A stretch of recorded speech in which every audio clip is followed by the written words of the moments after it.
ನಮಸ್ಕಾರ.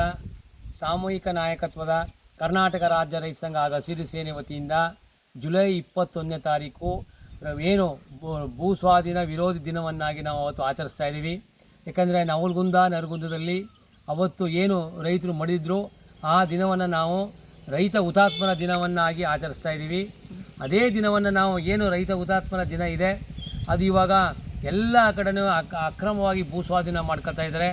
ಜೊತೆಗೆ ರೈತರೇ ಭೂಮಿನ ಕೊಡೋಕ್ಕೋಸ್ಕರ ಎಲ್ಲ ರೀತಿಯ ಕಾನೂನುಗಳು ಆಗ್ತಾಯಿದೆ. ಯಾಕಂದರೆ ಒಂದು ಕಡೆ KPTCL ಆ್ಯಕ್ಟ್ ಖಾಸಗೀಕರಣ ಮಾಡ್ತಾಯಿದ್ದಾರೆ, ನದಿಗಳನ್ನ ಖಾಸಗೀಕರಣ ಮಾಡ್ತಾಯಿದ್ದಾರೆ, ಫಾರೆಸ್ಟ್ನ ಖಾಸಗೀಕರಣ ಮಾಡ್ತಾಯಿದ್ದಾರೆ, ಬ್ಯಾಂಕ್ಗಳನ್ನು ಖಾಸಗೀಕರಣ ಮಾಡ್ತಾರೆ, ಎಗಳು ಬರ್ತಾಯಿದೆ. ಎಲ್ಲ ಕಡೆಯಿಂದಲೂ ರೈತರಿಗೆ ತೊಂದರೆ ಕೊಟ್ಟು ರೈತರೇ ಭೂಮಿ ಕೊಡಬೇಕು ಆ ಒಂದು ಪ್ಲ್ಯಾನ್ ಮಾಡ್ತಾ ಇದ್ದಾರೆ. ಒಂದು ಕಡೆ ಭೂಮಿನ ಈಗಾಗಲೇ ಬಿಡದಿ, ಬೈರಮಂಗಲ, ಜೊತೆಗೆ ಆನೇಕಲ್ಲಲ್ಲಿ, ದೊಡ್ಡಬಳ್ಳಾಪುರದಲ್ಲಿ ಮತ್ತು ಉತ್ತರ ಕರ್ನಾಟಕದಲ್ಲಿ ಎಲ್ಲ ಅಕ್ರಮವಾಗಿ ಭೂಮಿನ ಕಿತ್ಕೊಳ್ಳೋ ಅಂತ ಕೆಲಸ ಮಾಡ್ತಾಯಿದ್ದಾರೆ.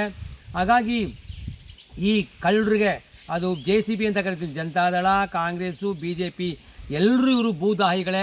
ಯಾಕಂದರೆ ಹಿಂದೆ ನಾವು ನೋಡ್ಬೇಕಾದ್ರೆ ಏನೋ ನಮ್ಮ ಚನ್ನರಾಯಪಟ್ಟಣ ತಾಲೂಕು ದೇವನಹಳ್ಳಿಲಿ ಇದೇ BJP ಗೌರ್ಮೆಂಟ್ ಅವತ್ತು ಯಾವುದೇ ಕಾರಣಕ್ಕೂ ನಾನು SR ಬೊಮ್ಮಾಯಿ ನಾವು ಭೂಮಿ ಬಿಟ್ಕೊಡಲ್ಲ ಅಂತ ಇದ್ದರು. ಅವತ್ತು ಏನೋ ಸಿದ್ದರಾಮಯ್ಯ ಬಂದು ನಾವು ಸರ್ಕಾರ ಬಂದರೆ ವಾಪಸ್ ತಗೋತೀವಿ ಅಂತ ಹೇಳಿದ್ರು. ಅಷ್ಟು ದಿನ ಆಗ್ತು. ಜೊತೆಗೆ ಏನೋ ಭಾರತ ಸರ್ಕಾರ ಏನು 3 ಕಾನೂನುಗಳನ್ನ ಮಾಡಿದರು. ಆ ಕಾನೂನುಗಳು ಬಂದು ನಮ್ಮ ಸರ್ಕಾರ ಬಂದರೆ ವಾಪಸ್ ತಗೋತೀವಿ ಅಂತ ಹೇಳಿದ್ರು. ಆ ಕಾನೂನು 3 ವರ್ಷ ಆಗಿದೆ, ಇನ್ನೂ ಆ ಕಾನೂನುಗಳನ್ನ ವಾಪಸ್ ತಗೋತಾ ಇಲ್ಲ. ಇವರೆಲ್ಲರ ಕಳ್ಳರ ಆಟ ನಮಗೆ ಗೊತ್ತಾಗಿದೆ. ಹಾಗಾಗಿ ನಾವೆಲ್ಲರೂ ಒಗ್ಗಟ್ಟಾಗಬೇಕು.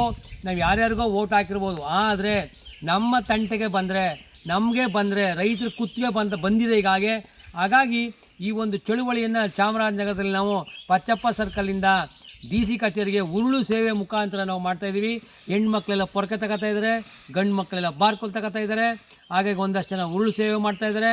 ಮತ್ತು ಜೊತೆಗೆ ಸ್ಥಳೀಯ ಸಮಸ್ಯೆಗಳ ಸಂಬಂಧಪಟ್ಟಿಗೆ ಎಲ್ಲ ಏನು ರೈತರ ಜಿಲ್ಲೆಯ ರೈತರುಗಳು ಜಿಲ್ಲಾ ಸಮಸ್ಯೆಗಳನ್ನ ಒತ್ಕೊಂಡು ಬರ್ತಾಯಿದ್ದಾರೆ.